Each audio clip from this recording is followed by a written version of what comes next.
Imagine going to work every single day with a life-sustaining medical device strapped to your body, hidden under your clothes, doing everything right, disclosing it before you were even hired, getting it approved, following every single rule, and then having your manager pull you aside to ask you to explain how your feeding tube works and how often it's going to interrupt the team.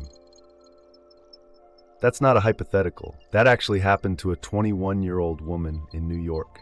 And what followed is a story that raises some very serious questions about disability rights in the workplace, where the legal line actually is, and what you should do if you ever find yourself in a situation like this one. Let's get into it. So here's who we're dealing with. A young woman, just 21 years old, working a job she genuinely enjoys in New York State. She has a medical condition, one serious enough that she requires a feeding tube during her shifts. The tube and its pump are tucked completely under her clothing. She carries a small backpack that holds the pump. Unless you knew to look for it, you probably wouldn't even notice it was there. Now, this isn't something she sprung on her employer without warning. When she was hired, she disclosed the condition. She provided medical documentation. She went through the proper channels, and her accommodation was formally approved. This was not a gray area. This was not a favor the company was doing her. This was a legally recognized accommodation under the Americans with Disabilities Act. And because she's in New York, she also has protection under the New York State Human Rights Law, which in many ways goes even further than federal law. For roughly 4 years, things were mostly fine. The pump occasionally beeps, rarely, she says, just a few times total over that entire period.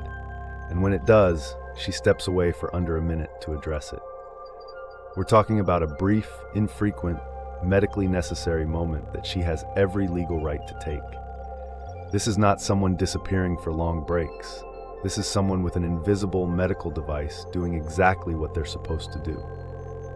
Then a new manager came in, and everything changed. After one of those rare moments where the pump beeped and she stepped away to handle it, this new manager sent her an email. The subject essentially was disruptions. The message told her she should handle whatever she needs to handle before her shift starts or in designated areas. Let that sink in for a second. He was essentially telling someone with a feeding tube to deal with her medical device on her own time, before work, as if it's something she could just schedule away. But it didn't stop there. The same manager started making comments when she stepped away from her workstation, asking if she needs another break already. And here's the part that really stands out. She wasn't even stepping away for anything related to her medical device in those moments.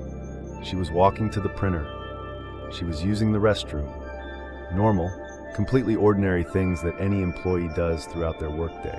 And he was commenting on it, watching, tracking. Then he pulled her aside and asked her to explain in detail how the feeding tube device works and how often it would interrupt work. Think about the power dynamic in that moment. A 21-year-old woman sitting across from her manager being asked to justify her medical equipment that was already reviewed and approved by HR and medical professionals, to someone who has no medical expertise and no authority to override that approval. He then sent a follow-up email. In it, he acknowledged that HR may not be able to change anything, but made a point of saying the situation was not ideal for team workflow and that she should be mindful of disruptions. Let's be very clear about what that email is. It is a written record of a manager telling an employee that her legally approved medical accommodation is a problem for him. He's not saying she violated policy. He's not saying HR made a mistake. He's saying essentially that he doesn't like the accommodation and wants her to minimize it anyway. He put that in writing. She went to HR. HR confirmed again that her accommodation is valid and that she did nothing wrong. HR said they would speak with the manager. And then, that was basically it. No formal action, no documented consequences for the manager. Just a conversation, presumably, and a situation that continued to feel uncomfortable. She also spoke briefly with an employment attorney who told her to document everything and said the situation could become actionable if it continues. So now she's stuck in this in-between space. Nothing catastrophic has happened yet, She hasn't been fired, she hasn't been formally disciplined, but she's being made to feel like her medical needs are a burden, her movements are being monitored and commented on, and her legally protected accommodation is treated as something she should be apologetic about. And she wants to know, does she have a case? Here's where the legal picture gets really interesting. Under the Americans with Disabilities Act, and even more robustly under New York law, employees with disabilities are entitled to reasonable accommodations. That accommodation was granted. Full stop. What happened next? The emails, the comments, the interrogation about her device that starts to paint a picture of something called disability harassment. Harassment under disability law doesn't have to be dramatic. It doesn't have to be someone screaming slurs or physically interfering with her device. It can be a pattern of behavior that creates a hostile or intimidating work environment related to someone's protected characteristic. The legal standard asks whether the conduct is severe or pervasive enough to alter the conditions of employment. One email alone might not get there, but combine the emails, the repeated comments, the private interrogation, the written statement that her accommodation is not ideal. Now you're building a pattern. A documented pattern, especially because the manager put some of it in writing himself. There's also something called interference with accommodation rights. Under the ADA, it's unlawful to interfere with someone's exercise of their accommodation. A manager repeatedly commenting when she steps away, pressuring her to handle her medical needs on her own time, asking her to justify her device, that is arguably interference. It's creating a chilling effect where an employee might feel afraid or embarrassed to use an accommodation she is legally entitled to use. And here's the thing that matters enormously from an evidentiary standpoint. She has emails.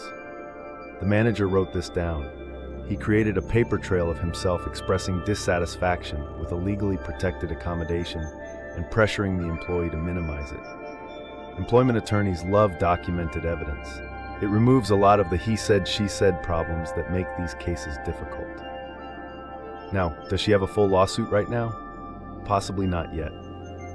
Courts generally want to see that the behavior rises to a certain threshold, that internal remedies were exhausted, and often that the employee experienced some tangible adverse employment action, a demotion, a pay cut, a hostile environment that forced them out. None of those things have happened yet, but the foundation is being laid, and if this manager continues, each incident adds another brick. The employment attorney she consulted gave her exactly the right advice. Document everything. And that brings us to what you can actually do if you find yourself in a similar situation. If you have a legally approved accommodation at work and your manager starts pushing back on it, here's what you need to do immediately. First, save every piece of communication related to your accommodation and any pushback you receive. Emails, texts, anything in writing. Screenshot it. Back it up somewhere outside your work systems. Second, start keeping a personal log.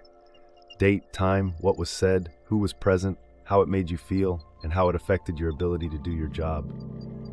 Do this contemporaneously, meaning write it down right after it happens, not weeks later. Courts and attorneys pay attention to the timing of documentation. Third, every time you go to HR, follow up that meeting with a written summary. Send HR an email that says something like, "Thank you for meeting with me today. As we discussed, the manager made the following comments on these dates." Now you have a record of what HR was told and when. If they fail to act, that matters. Fourth, consult an employment attorney sooner rather than later. Many offer free initial consultations. In a case like this one, an attorney can help you understand your state-specific rights, identify whether what's happening meets the legal threshold for harassment or interference, and advise you on whether to file an EEOC charge or a complaint with your state agency. In New York, the Division of Human Rights is another avenue. Fifth, do not quit. Do not let yourself be pushed out. If you resign under these conditions, it can complicate a potential claim unless the situation was so intolerable that a court would consider it a constructive dismissal. Stay, document, and protect yourself legally. The broader lesson here is this: an approved accommodation is not a suggestion. It is not a courtesy. It is a legal right. And a manager's discomfort with that accommodation, no matter how politely or professionally expressed, does not override that right. When a manager starts treating an accommodation as a disruption and communicating that to an employee in writing, they are potentially opening their employer up to significant legal liability. HR departments know this. That's why HR keeps reaffirming the accommodation, because they understand the exposure. The question is whether the manager gets that message before the company ends up defending a lawsuit. For this young woman, the situation is genuinely uncomfortable, and her instincts to take it seriously are correct. She's not being paranoid. She's not overreacting.